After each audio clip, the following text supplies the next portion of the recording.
عید میلاد منانا حرام ہے. سعودی عرب کے مفتی اعظم نے فتویٰ دیا ہے. جی عید میلاد منانا اسلام میں اضافہ ہے، اسلام میں ویلڈنگ ہے، ٹاٹ کی پیوند کاری ہے. نبی صلی اللہ علیہ وسلم نے اپنی زندگی کے اندر جتنے ربیع الاول آئے کبھی عید میلاد نہیں منائی. ملک مظفر نے، شاہ اربل نے اس بدعت کی بنیاد رکھی. اگر آپ کو دعویٰ ہے ایمان کا، عقیدے کا، تو مجھے دکھاؤ ابو بکر نے منایا، عمر، عثمان، طلحہ، سعد، سعید، زبیر رضوان اللہ علیہ مجمعین نے منایا. question that about Eid Milad النبی. آپ دیکھیں گے کہ ہمارے مسلم معاشروں میں جتنے ہیں، خصوصاً انڈیا، پاکستان اور ممالک میں، کہ ایک عید میلاد النبی منایا جاتا ہے، وہ birthday of the prophet. اور اگر آپ دیکھیں گے یہ 12 ربیع اول ہے. اور جہاں تک کہ ہمیں حدیث کی روشنی میں ہمیں یہ ثابت نہیں ہوتا ہے کہ محمد صلی اللہ علیہ وسلم نے کبھی اپنا سالگرہ بنائے، یا صحابہ نے یا تائین یا تبع تائین نے کبھی ان کا سالگرہ بنائے.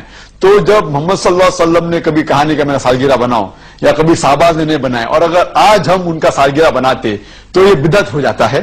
تو سالگرہ بنانے کی کوئی ضرورت نہیں ہے. ایسا کوئی اسلام ایک مذہب کے اندر نہیں ہے، قرآن میں بھی نہیں، شریعہ میں نہیں. یہ ایک ویسٹرن کلچر ہے کہ ہمیں سالگرہ بنانا چاہیے.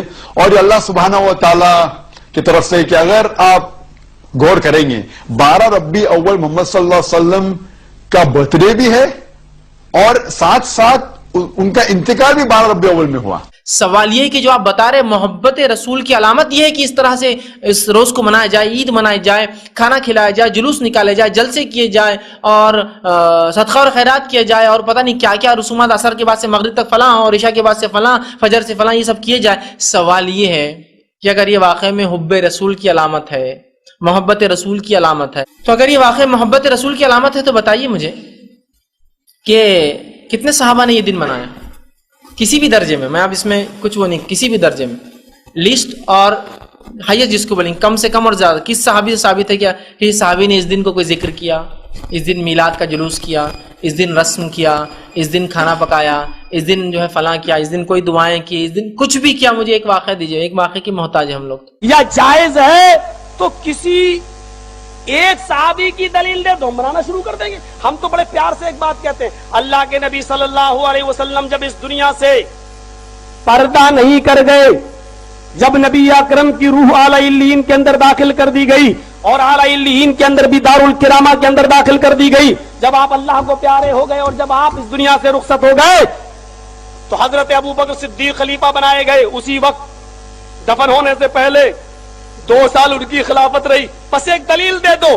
12 ربیع الاول نبی اکرم صلی اللہ علیہ وسلم کے انتقال کے بعد ابو بکر کے زمانے میں 2 مرتبہ آیا، اور 12 تاریخ اس کی 2 بار آئی. مجھے صرف ایک دلیل دے دو، ابو بکر صدیق نے کبھی اپنے گھر میں روشنی کی ہو، کبھی اپنی مسجدوں میں ہری جھنڈیاں لگائی ہو، کبھی جشن منایا ہو، چراغاں کیا ہو، یا پھر یہ بتاؤ کہ ابو بکر صدیق کو محبت نہیں تھی؟ دونوں میں سے ایک بات کر دو. بس دلیل ہی تو مانگ رہا ہوں، تم دلیل دے دو، ہم کل بنانا شروع کر دیں گے. اور مجمع میں اعلان کرتے ہوئے فرمایا تھا، لوگوں غور سے سن لو، من کان منکم یعبد محمدا فإن محمدا قد مات. تم لوگوں میں سے جو محمد کی عبادت کرتا تھا، جملے دیکھو، من کان منکم یعبد محمدا، بخاری شریف کے حدیث کے الفاظ ہیں، تم میں سے جو محمد کی عبادت کرتا تھا صلی اللہ علیہ وسلم، جو ان کی عبادت کرتا تھا وہ سن لے، فإن محمدا قد مات، محمد رسول اللہ کا انتقال ہو گیا. ہمیں حفصہ لیکن کبھی بھی جشن منایا ہو،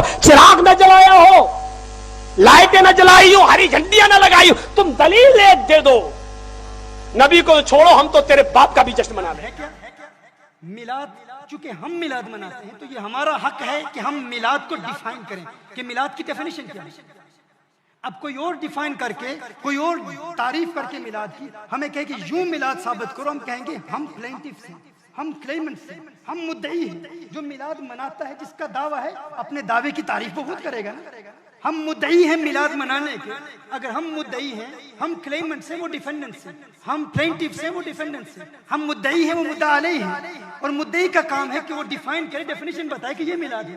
ہمارے نزدیک میلاد حضور اکرم صلی اللہ علیہ وآلہ وسلم کے ولادت کے معجزات کو بیان کرنا اور اللہ کا شکر ادا کرنا، یہ میلاد ہے. سو میلاد کیا ہے؟ میلاد میں کیا کیا جاتا ہے؟ محفل میلاد میں اللہ کی بارگاہ میں ہدیہ تشکر بجا لاتے ہوئے کہ ہے اللہ تیرا کرم، تیری عنایت کہ تو نے اپنا محبوب عطا فرما دیا۔ محبوب عطا فرمانا کوئی چھوٹی بات نہیں۔ کیا کبھی کوئی کسی کو اپنا محبوب دیتا ہے؟ کیا کوئی کبھی کسی کو اپنا محبوب دیتا ہے؟ دینا تو دور کی بات ہے، جس سے پیار ہو جائے لوگ اپنا محبوب کسی کو دکھاتے بھی نہیں، دکھاتے بھی نہیں۔ دینا کو دور، وہ تو چھپاتے ہیں، میرا پیارا ہے بس میں اسے دیکھتا رہوں، یہ مجھے دیکھتا رہے۔ کیوں دکھائیں بھائی؟ وہ کریم رب ہے، وہ فرماتا ہے لقد من اللہ علی المؤمنین اذ بعث فیہم رسولا۔ ارے میں احسان ویسے نہیں جتلاتا، نماز دی احسان نہیں جتلایا، روزہ دیا احسان نہیں جتلایا، عبادت دی احسان نہیں جتلایا، سب کچھ دیا احسان نہیں جتلایا۔ ہاں اگر محبوب دے دیا ہے تو کوئی چھوٹی چیز دی ہے، اس پہ احسان ضرور جتلاؤں گا۔ لقد من اللہ علی المؤمنین اذ بعث فیہم رسولا، وہ احسان جتلاتا ہے کیونکہ اپنا محبوب ہمیں دے دیا، محبوب دے دیا ہے، اور جب محبوب دیا تو احسان جتلایا۔ اگر احسان جتلائے گا تو اگر ہم اس کے بندے ہیں تو ہمارا حق بنتا ہے کہ کوئی احسان کرے نہ جتلائے پھر بھی شکریہ ادا کرو۔ وہ جتلا رہا ہے تو ہم میلاد کیوں نہ منائیں؟ وہ جتلا رہا ہے، خود فرما رہا ہے میں نے احسان کیا، یاد دلا رہا ہے ہمیں، پھر بھی ہم میلاد نہ منائیں؟ ہم سے بڑا بدبخت کون ہوگا؟ وہ فرما رہا ہے کہ میں نے محبوب دے دیا، اور ہم یہ بھی نہ کہیں مولا تیرا شکر تو نے محبوب دے دیا۔ اب یہ تو قرآن کی آیت ہے، اب اعتراض یہ ہوتا ہے، اللہ فرماتا ہے کل بفضل اللہ وبرحمتہ فبذلک فلیفرحوا۔ اللہ کے فضل، قرآن اللہ کے فضل اور اللہ کے رحمت پر خوشیاں مناؤ۔ حضرت عباس رضی اللہ تعالیٰ عنہ، ابن عباس رضی اللہ تعالیٰ عنہ ارشاد فرماتے ہیں فضل علم ہے اور رحمت حضور ہے۔ رحمت کون ہے؟ حضور ہیں۔ اللہ ارشاد فرماتا ہے اس رحمت پر بفضل اللہ وبرحمتہ فبذلک فلیفرحوا، خوشیاں مناؤ، خوشیوں کا اظہار کرو۔ ابن عباس جنہوں نے براہ راست مشکات نبوت سے علم تفسیر سیکھا، آقا سے علم تفسیر سیکھا، وہ خود فرما رہے ہیں رحمت اس آیت میں ذات مصطفیٰ۔ اور اگر کوئی ان کی تفسیر نہیں مانتا اور جاننا چاہتا ہے رحمت کون ہے، آج کی تقریر سن لے، وما ارسلناک الا رحمتا للعالمین۔ حضور رحمت ہیں۔ اللہ فرما رہا ہے میرے محبوب کی آمد پر خوشیوں کا اظہار کرو۔ اعتراض، جو بات تم سمجھے وہ صحابہ نے کیوں نہیں سمجھی؟ جو بات تم نے سمجھ لی ہے، بھائی اگر میلاد اتنی اہمیت کا حامل ہوتا تو صحابہ نے میلاد کیوں نہیں منایا؟ یہ کہا جاتا ہے کہ بدعت ہے، اچھی بدعت ہوگی، لیکن صحابہ نے میلاد نہیں منایا۔